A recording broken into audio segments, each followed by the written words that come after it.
झेलतो, काठी हातात आणि वळ पाठीवर सोलतो. कोंडमारा जगण्याचा कोण मरणाला रडतो, पिऊन अंधार रातचा वाट उजेडाची धरतो.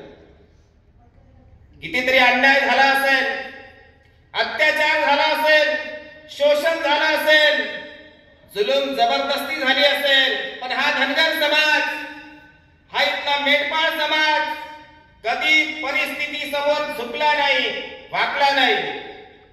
परिस्थितीवर मात करून आज हा समाज अंधारातून प्रकाशाच्या दिशेने जात आहे. या समाजाला, या इमानदार समाजाला समजदार बनवण्यासाठी या चांदवड नगरीत आम्ही येत्या नोव्हेंबर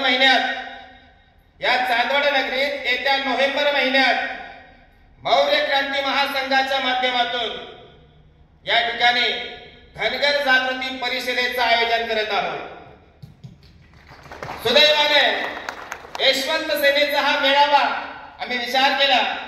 आपण मेळाव्यात गेलो तर या भागातील समाज बांधव आपल्याला भेटतील, त्यांच्यासोबत चर्चा होईल, त्यांच्यासोबत आपल्याला विचार विनिमय करता येईल आणि सर्व समाज संघटनांना सोबत घेऊन या चांदवड शहरात ऐतिहासिक अशी धनगर जागृती परिषद आपल्या सर्वांच्या सहकार्याने यशस्वी देखील करता येईल.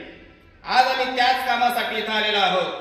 आमच्या मौर्य क्रांती महासंघाचे संस्थापक अध्यक्ष बलवीर मातेले सर इथं आलेले आहेत. मौर्य क्रांती महासंघाचे मोजके कार्यकर्ते इथं आलेले आहेत. मी आपल्या सर्वांना नोव्हेंबरच्या धनगर जागृती परिषदेचं जाहीर निमंत्रण देत आहे. येणाऱ्या काळात आम्ही चांदवड तालुका असेल, मालेगाव तालुका असेल, नांदगाव तालुका असेल, लासलगाव परिसर असेल, नाशिक जिल्ह्यातली गावाच्या गाव आम्ही पिंजून काढणार आहोत. एकही संघटना यापासून वेगळी राहणार नाही याची खबरदारी घेणार आहोत.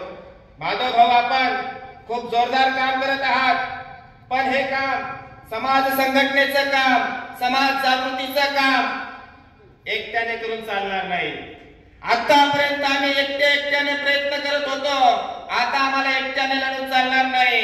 एकट्याने नाही तर एकीने आपल्याला संघर्ष उभा करावा लागेल आणि हाच संदेश देण्यासाठी चांदवड नगरीत नोव्हेंबर महिन्यात धनगर जागृती परिषदेचं आम्ही आयोजन करत आहोत. या मंचावरून मी विनंती करेन सर्वांना की आपण धनगर जागृती परिषदेच्या आयोजनात, नियोजनात सहभाग घ्यावा आणि सर्वांच्या सहकार्याने नोव्हेंबरची धनगर जागृती परिषद यशस्वी करावी.